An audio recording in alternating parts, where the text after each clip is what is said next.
Hello বন্ধুরা, আমি Mrs Tapasi আর আমি আরেকটা নতুন ভিডিও নিয়ে গেছি। আশা করি আপনারা সবাই খুব ভালো আছেন। লাইক, কমেন্ট, শেয়ার আর সাবস্ক্রাইব করিয়া আপনারা সবাই আমার পাশে থাকবা। তো এটা হইলো গিয়া মঙ্গলবারের ভিডিও। দুপুরবেলা থেকে ভিডিওটা শুরু করছি, কেননা সকালবেলা এত তাড়াতাড়ি করে রুটি টুটি খাইছি আর মনেই নাই যে ভিডিও করবো আর কি। তো এখানে দুপুরবেলা আমি সব রান্নার প্রিপারেশন করে লইছি, মানে সবকিছু রেডি টেডি করে লইছি আর কি। এখানে ডাল সিদ্ধ করে দিছি, এখানে ফুলকপি আর আলু এটিরে অল্প জলে সিদ্ধ দিয়া দিছি, একদম অল্প ভাপাইছি আর কি। আর এখানে শিম আলু সবকিছু এটিরেও একটু গরম জলে ভাপাইছি।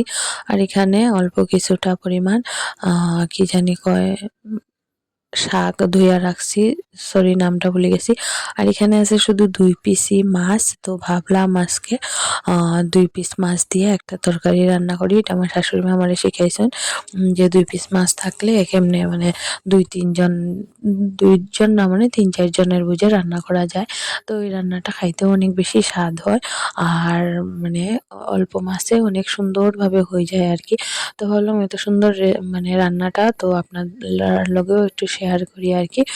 তো এটার লেগে আমি মাছটিরে ফ্রিজ থেকে বার করে অল্প কিছুক্ষণ রাখার পরে এটিরে ভাঙি লইলাম ছোট ছোট করিয়া।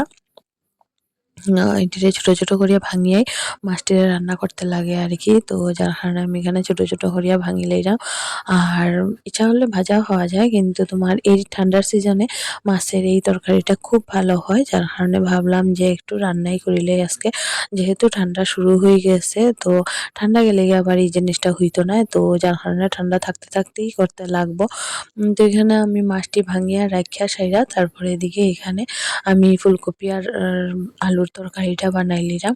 একদম সিম্পল ভাবে রান্না করবো। আমি তো সবকিছুই বেশিরভাগই সিম্পল সিম্পল রান্না করি, খুব একটা রিচ রান্না তো আমি করিই না। তো এখানে শিমটিরে অল্প ভাজি লইলাম, শিমটিরে ভাজতে লাগবো, শিম আর আলুটিরে অল্প ভাজতে লাগবো সুন্দর করিয়া। আর এই যে শাকটারও আমি ছোট ছোট করিয়া কাটি লাইছি, লাই পাতা শাক। তো এই তরকারিটার মধ্যে শিম আলু আর লাই পাতা শাক তিনটাই লাগবো।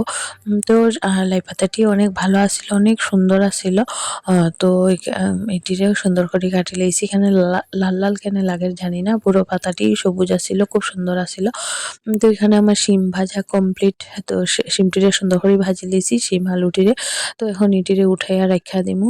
তো আর একসঙ্গে লাই পাতার সঙ্গেই রাখি দিমু, কেননা একটাই তো তরকারি, তো একসঙ্গেই রাখি দিলাম আর কি। আর এখানে একটা পেঁয়াজ রে, মিডিয়াম সাইজের একটা পেঁয়াজ রে পাতলা পাতলা করে কাটি লাইছি। তরকারিটার মধ্যে তো পেঁয়াজ লাগবে, এটা লেগে করে অল্প তেল দিয়া এই পেঁয়াজটিরে দিয়া দিছি। এখন পেঁয়াজটিরে সুন্দর করে ভাজি লাইমু, একদম লাল হওয়া অবধি ভাজমু সুন্দর করিয়া। আর একদম মানে নরম হয়ে যেত আর কি, আর লাল লাল হইতো এতটুকু পর্যন্ত ভাজমু। আর মশলা দিমু এখানে শুধু জিরার গুঁড়া আর ধনিয়ার গুঁড়া, আর কিচ্ছু না। লঙ্কার গুঁড়াও লাগতো না এটার মধ্যে। তো এখানে আমি অল্প একটু জিরার গুঁড়া আর অল্প একটু ধনিয়ার গুঁড়া নিয়ে নিছি। আর নিয়ে অল্প জলের মধ্যে ভিজাইয়া রাখছি। আর এটা ভাজতে ভাজতে মানে মশলাটা রেডি করতে করতে আমার পেঁয়াজটি ভাজা হয়ে গেছে। ভাজা হওয়ার পরে মশলাটি এখানে দেয়া দিছি। রান্নাটা খুব সিম্পল, কিন্তু খাইতে ঠিক ততটাই স্বাদ। তো দুপুরবেলা হইলে তো অন্য আইটেম লাগে, কিন্তু রাত্রেবেলা হইলে একটা আইটেমই হইয়া যায়। আর তারপরে এদিকে মশলাটা ভাজা হয়ে গেলে পরে, মানে কষানি হয়ে গেলে পরে দেয়া দিছি এখানে মাছের পিসটি, যে মাছটি আমি ছোট ছোট করিয়া রাখছিলাম এই মাছটিরে দেয়া দিছি।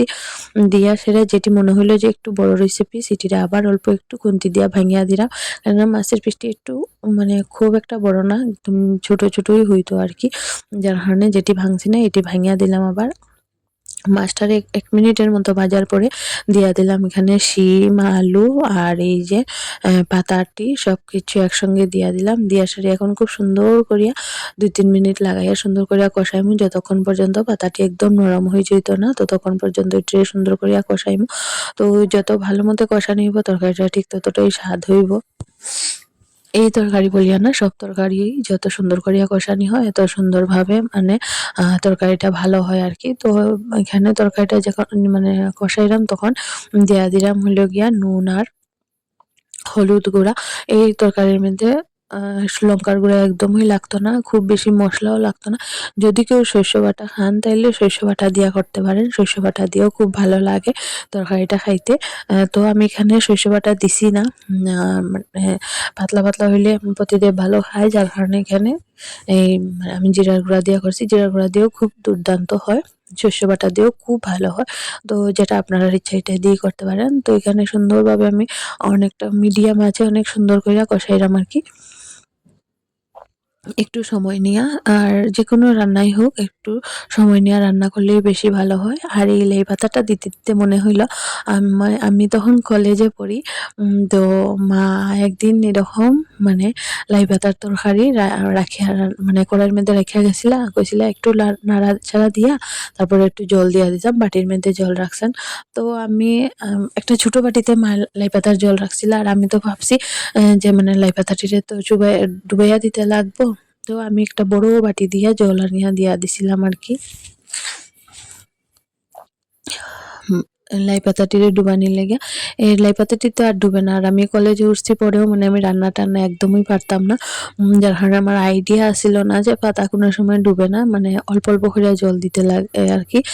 তো এটা যাই হোক বড় হইতে, হইতে শিখে লাইছি। এই ঘটনা নাকি আমার দিও করছিল একদম ছোটবেলা। তো দি করছে ছোটবেলা আর আমি বড় হইয়া করছি। তো এখানে গল্প করতে, করতে আমার রান্নাটা হয়ে গেছে। একদম শুকনা হওয়ার পরে একদম শুকনা, শুকনা হইব। তারপরে বেশি করিয়া ধনিয়া পাতা দিয়া সারিয়া তারপরে দিকে নামাই লইছি। তরকারিটা দেখতে যেমন সুন্দর হয় খাইতেও ঠিক ততটাই খুব ভালো হয়। একদিন আপনারা অবশ্যই বানাইয়া দেখবা যে খাইতে কতটুকু দুর্দান্ত হয় আর কি তরকারিটা। তো রান্না টান্না আমার সবকিছু কমপ্লিট হয়ে গেছে, হওয়ার পরে আমি বই গেছি খাইতে। তো এখানে বানাইছিলাম হলো গিয়ে ডাইল, এই সবজিটা আর এই যে ফুলকপি আর আলুর তরকারি, আর কিছু না, এতটুকুই রান্না করছিলাম আজকে দুপুরবেলা। তো এখানে সবার খাওয়া শেষ, প্রতিদেবেরও খাওয়া শেষ, তারপরে আমি বই গেছি খাইতে। তো মাছ খাইলে একটু সময় লাগে, আমার মাছের কাঁটাটি বাছতে অনেক বেশি অসুবিধা হয়। কিন্তু আমি আবার পেটে খাই না, গদ ছাড়া খাই না। কাঁটা বাছতে যতই অসুবিধা হোক না কেন আমার মানে মাছের গজি খাইতে লাগে, পেটি কোনো সময় খাই না। আর এখানে কি কি জানি গল্প করতাম, ঝগড়া করতাম মনে হয় পেজ দেখিয়া, তো ওইটা ঠিক মনে নাই ঝগড়া করতাম না গল্প করতাম ঠিক মনে নাই। আর আমার এই নাইটিটা ফেভারিট নাইটি, যেটা লেগে অনেক গাইল খাই, তারপরে ওদিকেও পড়ি।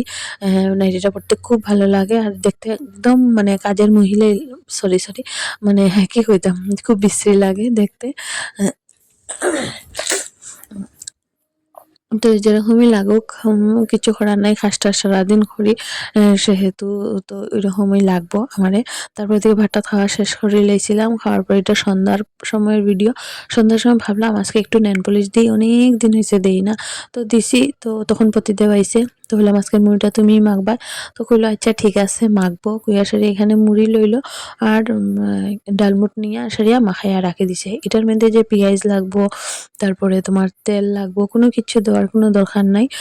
তো তারপরে আর কি নেল পলিশ টেল পলিশ নষ্ট করিয়া সারিয়া এখানে মুড়িটা আমিই মাখলাম সবকিছু, তারপরে চাও বানাইলাম আর তারপর খাইলাম। আজকে ভিডিও এখানে শেষ করলাম, টাটা।